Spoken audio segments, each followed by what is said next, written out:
নমস্কার বন্ধুরা, সুমিস ফুড ক্রিয়েশনসে আপনাদের সকলকে স্বাগত জানাই।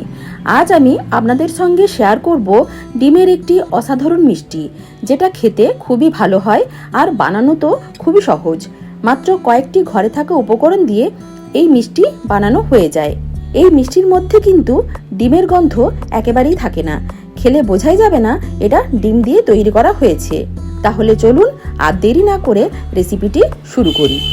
এই ডিমের মিষ্টি বানানোর জন্য একটা পাত্রের মধ্যে আমি 4টে ডিম ফাটিয়ে নিচ্ছি। আপনারা ডিমটা বাড়িয়ে বা কমিয়েও নিতে পারেন। এবার একটা পাতিলেবু কেটে পাতিলেবুর পুরো রসটাই এই ডিমের মধ্যে দিয়ে দেব। এই পাতিলেবুর রসটা দেওয়ার কারণে ডিমের আষ্টে গন্ধটা অনেকটা কেটে যাবে। তারপর খুব ভালোভাবে ডিমটাকে ফেটিয়ে নেব। ডিমটা আমার ফেটানো হয়ে গেছে। এবার চলুন গ্যাসের কাছে নিয়ে যাই। গ্যাসের উপর একটা কড়াই বসিয়ে দিয়েছি। এর মধ্যে ফেটানো ডিমটা পুরোটাই আমি দিয়ে দিলাম। তারপর স্প্যাচুলা দিয়ে কন্টিনিউ নাড়াচাড়া করতে হবে, যাতে ডিমের দানাগুলো বড় বড় সাইজের না হয়ে যায়, একেবারে ছোট ছোট দানা তৈরি হয়। ডিমটা এখন অনেকটা শুকনো হয়ে গেছে। এখন স্প্যাচুলা দিয়ে ভালোভাবে ডিমটাকে ম্যাশ করে নিতে হবে, যাতে বোঝাই না যায় যে এটা ডিম। ঠিক এরকম ছোট ছোট দানা তৈরি হবে। ডিমটা এখন আমার তৈরি করা হয়ে গেছে। এবার কড়াই থেকে আমি একটা অন্য পাত্রে তুলে নিচ্ছি।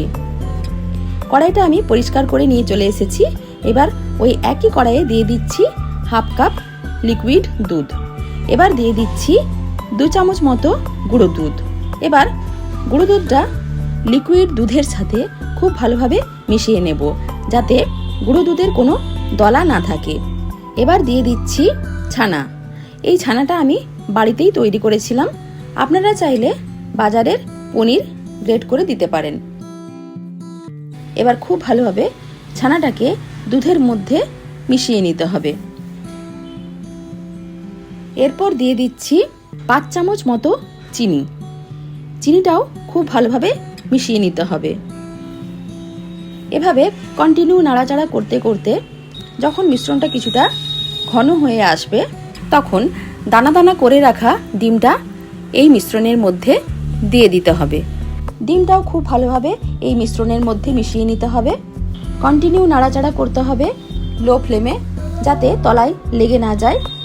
আর দিয়ে দিলাম 1 চিমটি মতো লবণ।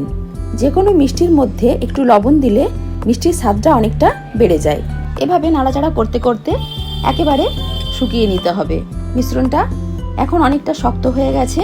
এখন এর মধ্যে দিয়ে দিচ্ছি কোরানো নারকেল 1 চামচ, আর দিয়ে দিলাম গুঁড়ো করে রাখা কাজু বাদাম। একটু মিশিয়ে নিচ্ছি যাতে কাঁচা গন্ধটা চলে যায়। একেবারে ঝরঝরে হয়ে এসেছে। এখন দিয়ে দিচ্ছি হাফ চামচ এলাচের গুঁড়ো আর হাফ চামচ ঘি। এবার ঘি আর এলাচের গুঁড়োটা ভালোভাবে মিশিয়ে নিলেই মিশ্রণটা একেবারেই রেডি হয়ে যাবে। এবার এই মিশ্রণটা অন্য একটা পাত্রে নিয়ে নিচ্ছি। তারপর একটু ছড়িয়ে দিয়ে ঠান্ডা করে নেব। হালকা করে ঠান্ডা করলেই হবে, খুব বেশি ঠান্ডা করার দরকার নেই। এখন হাত দিয়ে এই মিশ্রণটাকে ভালোভাবে মেখে নিতে হবে, যাতে দানা দানা ব্যাপারটা না থাকে। একেবারে মসৃণ করে নিতে হবে, যতটা মসৃণ করে নেওয়া যায় ততটাই। এবার এই মিশ্রণ থেকে অল্প অল্প নিচি কেটে হাত দিয়ে চেপে চেপে একটা গোলাকার শেপ দিয়ে নেব। এমনভাবে শেপ দিতে হবে যাতে মিষ্টিটা ভেঙে না যায়। একটু চেপে চেপেই শেপটা দিতে হবে। এভাবে সমস্ত মিষ্টিগুলো আমি তৈরি করে নেব। সমস্ত মিষ্টিগুলো আমার তৈরি করা হয়ে গেছে। দেখুন তো কত সুন্দরভাবে মিষ্টিগুলো বানানো হয়ে গেল। আপনারাও কিন্তু এইভাবে মিষ্টিটা বানিয়ে খাবেন, খেতে খুবই ভালো লাগবে। আর বাড়িতে কোনো গেস্ট আসলে তাদেরকেও বানিয়ে খাওয়াতে পারেন। আর আমার এই রেসিপি যদি আপনাদের ভালো লেগে থাকে, তাহলে অবশ্যই লাইক, শেয়ার ও সাবস্ক্রাইব করতে ভুলবেন না। ধন্যবাদ।